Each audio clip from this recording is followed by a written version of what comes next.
ರಾಜಣ್ಣ ಎಲ್ಲೋ ನೇರವಾಗಿ ಮಾತಾಡ್ತಿದ್ರು, ಅದೇ ಅವರಿಗೆಲ್ಲರೂ ಮುಳುವಾಯ್ತು ಅಂತ. ನೇರವಾಗಿ ಮಾತಾಡ್ಬೇಕ್ರಿ. ನಾನು ನೇರವಾಗಿ ಮಾತಾಡಲ್ವಾ? ನೋಡಿ, ಮುಚ್ಚಿಟ್ಟು ಮಾತಾಡೋದು ಅಭ್ಯಾಸ ದಲಿತರಿಗಿಲ್ಲ. ನೇರ ನೀವು ದಡ್ರು ಅನ್ಕೊಳ್ಳಿ, ಬುದ್ಧಿವಂತರು ಅನ್ಕೊಳ್ಳಿ, ನೇರವಾಗಿ ಅವ್ರು ಮಾತಾಡ್ತಾರೆ. ಪರಮೇಶ್ವರ್ ಕೂಡ ಹೇಳಲಿಲ್ವಾ? ನೇರವಾಗಿ ಹೇಳಿದ್ರು. ಹಿಂದೆ ಚುನಾವಣೆಗಳಲ್ಲಿ ಮತಗಳನ್ನು ಒತ್ತಿ ಹಾಕೊಂಡ್ಬಿಡ್ತಿದ್ರು ಇಬ್ರು ಹೋಗಿ, ಅಷ್ಟೇ ಚುನಾವಣೆ. ಈಗ EVM ಬಂದ್ಮೇಲೆ ಹಾಗಾಗಲ್ಲ ಅಂತ ಅವರು ಸತ್ಯ ಹೇಳಿದ್ದಾರೆ. ಈಗ ರಾಜಣ್ಣ ರಾಜೀನಾಮೆ ಕೊಡಬಾರ್ದು ಅಂತ ನೀವು ಹೇಳ್ತೀರಾ? ನೋಡಿ, ರಾಜೀನಾಮೆ ಕೊಡೋದು ಬಿಡೋದು ಅವ್ರಿಗೆ ಬಿಟ್ಟು ವಿಚಾರ. ಆದ್ರೆ ರಾಜೀನಾಮೆ ಯಾವ ಕಾರಣಕ್ಕೆ ಅವ್ರಿಗೆ ಕೊಡಬೇಕು ಪ್ರಶ್ನೆ.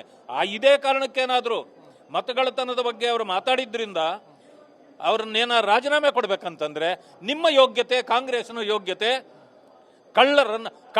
ಕಳ್ಳರು ಅಂದೆ ಇಲ್ಲ ಹರಿಶ್ಚಂದ್ರರು ಅಂತ ಯಾರಾದ್ರೂ ಹೇಳ್ತಾರೆ. ರಾಜಣ್ಣ ಅವ್ರ ಮೇಲೆ ನಿಮಗೆ ಬಿಜೆಪಿ ಪ್ರೀತಿ ಬಂದಂಗೆ ಕಾಣಿಸ್ತದೆ. ಈ ಪ್ರೀತಿ ಇಲ್ಲ, ಇದು ವಿಚಾರದ ವಿಷಯದಲ್ಲಿ ನನ್ನ ಮಾತೇ ಹೊರತು ಕಾಂಗ್ರೆಸ್ನ ಪ್ರೀತಿ ಅಲ್ಲ. ರಾಜಣ್ಣ ಯಾವಾಗಲೂ ನಾವು ಅಣ್ಣ ತಮ್ಮಂದ್ರು, ಅವರನ್ನ ವೈಯಕ್ತಿಕವಾಗಿ ನಾವು ಗೌರವಿಸ್ತೀವಿ, ನಮ್ಮನ್ನು ಗೌರವಿಸ್ತಾರೆ, ಅದು ಬೇರೆ ವಿಷಯ. ರಾಜಕೀಯ ಬಂದಾಗ ವಿಚಾರದ ಮೇಲೆ ಯಾರೇ ಆದ್ರೂ ಮಾತಾಡಬೇಕು. ಧನ್ಯವಾದ. ಇದು ಛಲವಾದಿ ನಾರಾಯಣ ಸ್ವಾಮಿ ಅವರ ಮತ್ತು ಕ್ಯಾಮ್ರಾ ಪರ್ಸನ್ ರಮೇಶ್ ಜೊತೆಗೆ ಹರೀಶ್, TV9 ಬೆಂಗಳೂರು.